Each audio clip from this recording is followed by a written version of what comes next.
How to start calisthenics for beginners. Today, you'll learn the best bodyweight exercises you should master to increase upper body strength. Don't worry, you'll be shown the most important techniques and tips so you can progress at your own pace. Here's a complete guide to unlocking your first pull-up and beyond. In terms of range of motion for your pull-ups, you want to clear the bar vertically with the chin as well as horizontally, and full range is extending the elbows. That's all we need in our book. When it comes to the scapula with the pull-ups, I want you to keep it really simple. Just do a pull-up. Everything here is going to happen automatically. So as Matt does a pull-up, you can see that the scapula is engaged. He comes up all the way down to that elbow straight position, and he resets up into the next rep. In terms of grip width, we don't want to be super wide or super narrow. This makes the exercise harder than it needs to be, and it changes the movement and muscles involved. Just keep your hands around shoulder width apart. This is most comfortable and strong for most beginners. In terms of my core, am I trying to isolate certain areas or engage certain things? What am I trying to do? Just keep it natural. People overthink this with trying to arch or hollow excessively. Awesome, you're looking strong because it's natural. Lastly, when it comes to leg position, what I don't recommend is crossing the legs. This creates a really disconnected core through the kinetic chain, and it just doesn't feel good. If you have to bend your knees, keep the knees together, squeeze the adductors. That's fantastic. What's also cool is having the legs straight. One of the best exercises for beginners is the scap pull. To do this one, you keep your elbows locked straight, and you want to do an active hang. You're trying to retract and depress the scapula. For some of you might find it helpful to lift the chest and arch the back. This will create a greater connection in the mid-back and rotator cuff. This one's fantastic as a primer before your pull-up workout. What's really powerful for pull-up progress is training in reverse. Eccentrics are the way that you get stronger at your pull-ups. Now to do this, you want to jump to the top and lower down slowly with control through the full range of motion. It should take you around 6-ish seconds to complete a rep. The reason why we do this is because we're building strength in reverse. We're training the exact same movement and the same muscles. Now, for those of you that can't do one rep on the pull-up, this is a game changer because it allows you to do reps, build volume, practice the movement, and eventually you'll unlock the pull-up. Hanging is one of the easiest ways to improve your pull-up. You see, the grip and forearms serve as a link to the shoulders and also the back. I can't tell you how many beginners can't hold on a bar for more than 15 seconds, and they wonder why they can't do one rep on the pull-up. So just by doing sets of 30 to 60 seconds of hanging, the grip and forearms won't be a weak link, and you'll be surprised how your pull-up performance is no longer bottlenecked. Now, you should be trying to do this with your body weight, but if you're a beginner and this is too hard, you can always do feet-assisted hangs to build up your strength. One of the most helpful pull-up exercises for beginners is the band-assisted version. This reduces your body weight, so it allows you to do sets of 3 to 6 reps. Now, Matt is doing a perfect job of showing correct technique. You can see he's pausing at the top, pausing at the bottom, so that his muscles are doing all the work. It's important that you choose a band that does challenge you. If it's too easy, you're flying up for 20 reps, you won't get anything out of that. If you can only do one rep and you're struggling, that's pointless too. Don't be afraid of using bands. This is what every beginner has to use to make progress on their journey. It's important that we choose the correct exercise for our level, even if it humbles us. Yes, we need assistance, but eventually you won't need that band. So now that I can actually do a pull-up, should I be using just the normal pull-up grip? Can I use like underhand? Is there any other alternatives I can choose? In terms of progressions, the easiest one to do is chin up. So supination uses more of the biceps. Next up is actually the neutral grip on, say, rings. Once again, this uses more of the arms. And then the final one is the pull-up because it uses a lot of back and not really much biceps. So pull-up's the hardest.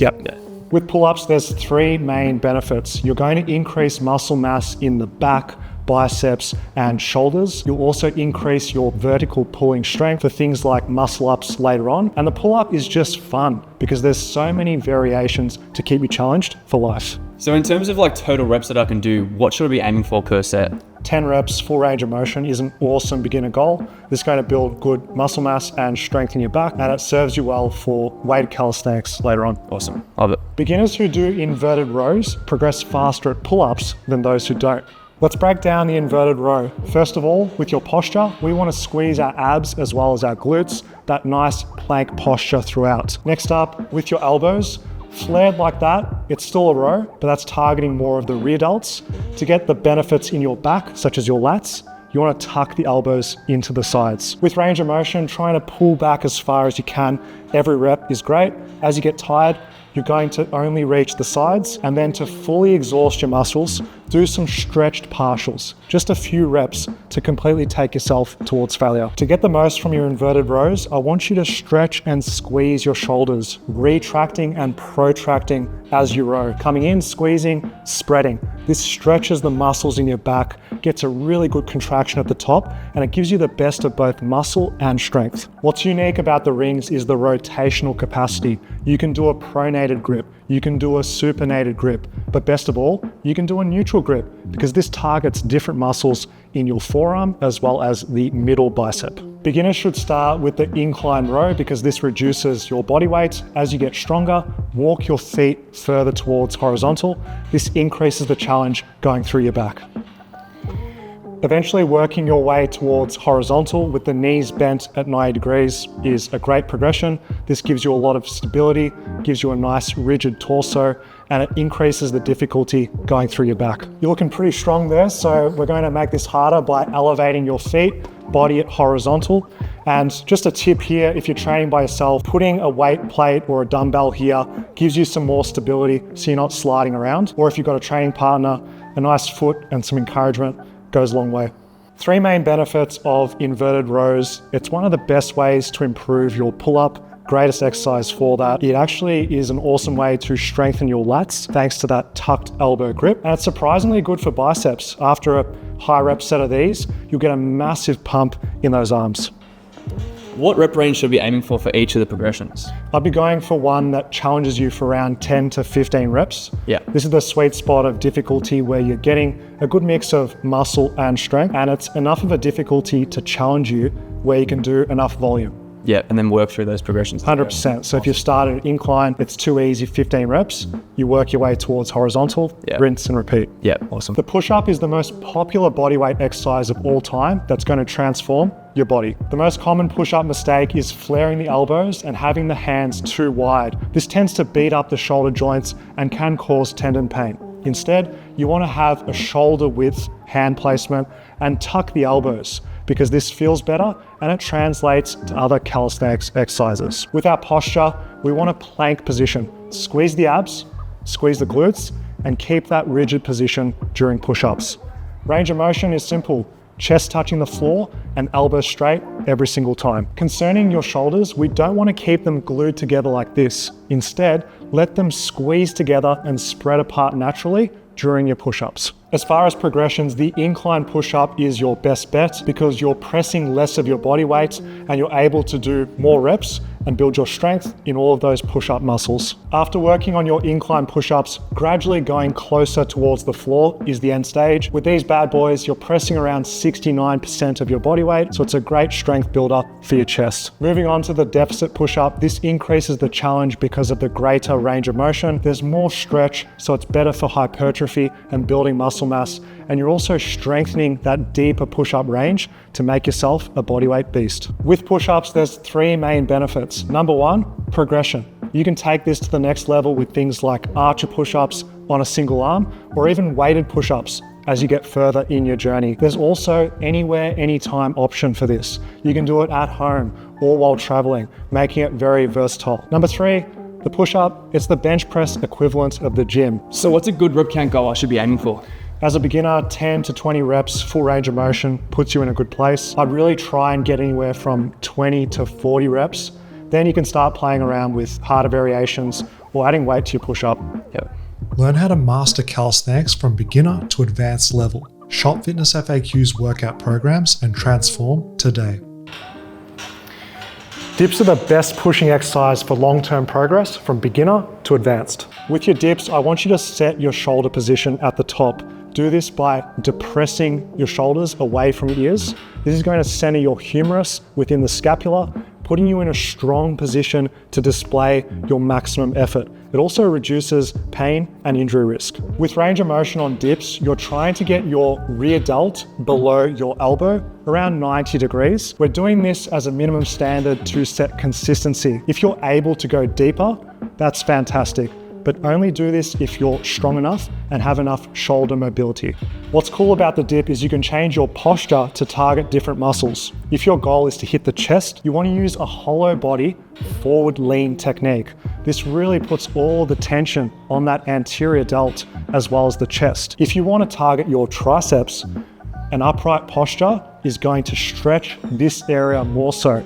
So ultimately, your decision comes down to personal preference, as well as what just feels comfortable and strong. In terms of head width, how wide am I going for? A simple way to find what's comfortable is the forearm test. So you go between the dip bars with your arm extended like this, and that'll be around shoulder width apart.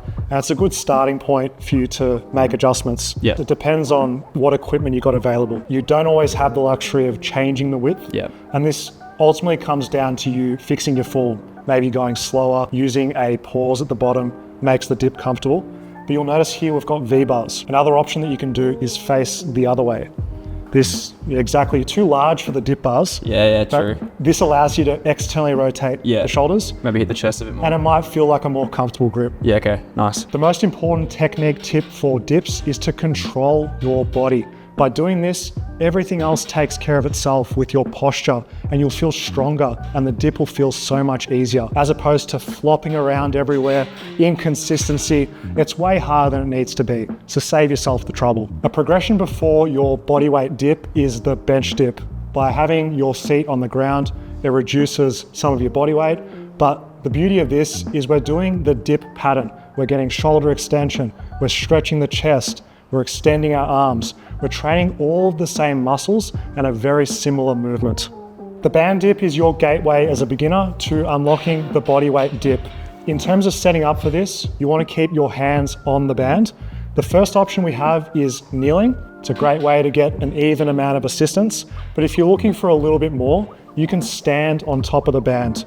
I like here how we've got a single foot for easy access in and out of the band dip. If you're looking to get less assistance out of the same color band, a simple option you can do is just standing on a single part of the band. So you're doing your band dips. What you want to avoid is going really fast, explosively, faster.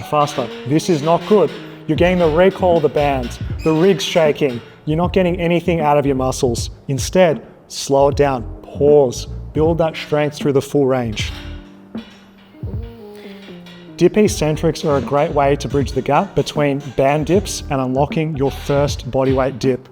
With these, we're controlling it all the way from the top down, and we're going to be doing consecutive eccentric reps, also known as cluster reps. Each set, you're going to do 3 to 6 of these, and it's a great way to build your dip strength.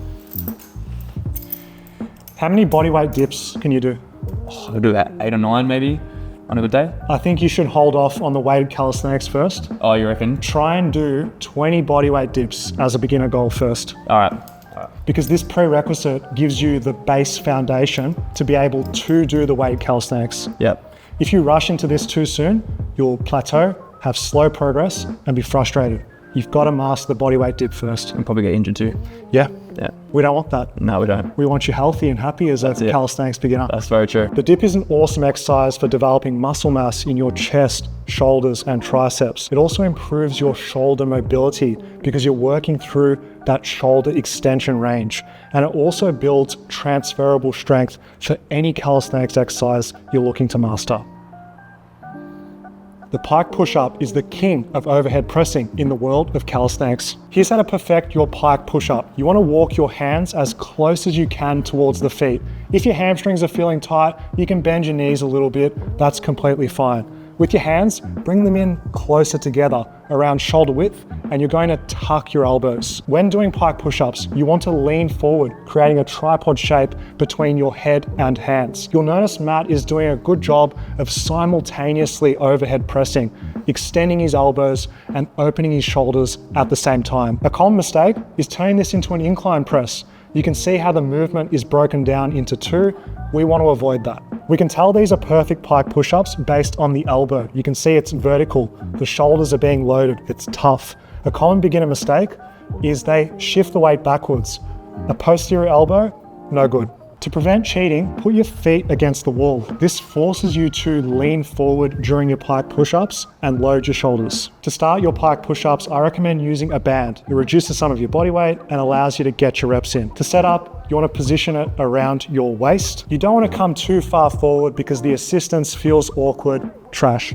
What you want to do is come back so the band is assisting vertically. It makes the exercise feel nice and you get a good feel for the pike push-up. If you're struggling to bridge the gap between band pike push-ups and the floor, you can reduce the range of motion. As you get stronger, you can go closer towards the floor, and this is increasing the range of motion, also increasing the challenge. Your goal to make pike push-ups harder is working at a deficit by elevating both the hands and feet.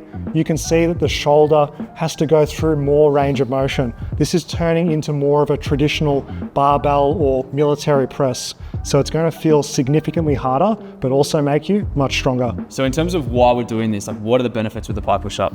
It builds your strength towards the handstand push-up, which is a goal that all of us have in calisthenics. Yep. It increases muscle mass in your shoulders, chest, and triceps too. And it trains the missing range of motion that we don't get from a push-up and bench press. Yeah, I feel that. The hollow body hold is an essential abs exercise that's going to make your calisthenics training much easier. Starting with the head, you want to make a double chin, arms extended overhead. Now you're going to hover the shoulder blades off the ground, making a little fart noise. That wasn't a fart, that was just his back. From here, you're going to engage the abs, bringing the ribs down, tight through the abdominal section. You can see the lower back is flat against the ground. Now with the legs, you're going to extend them straight and bringing your legs together.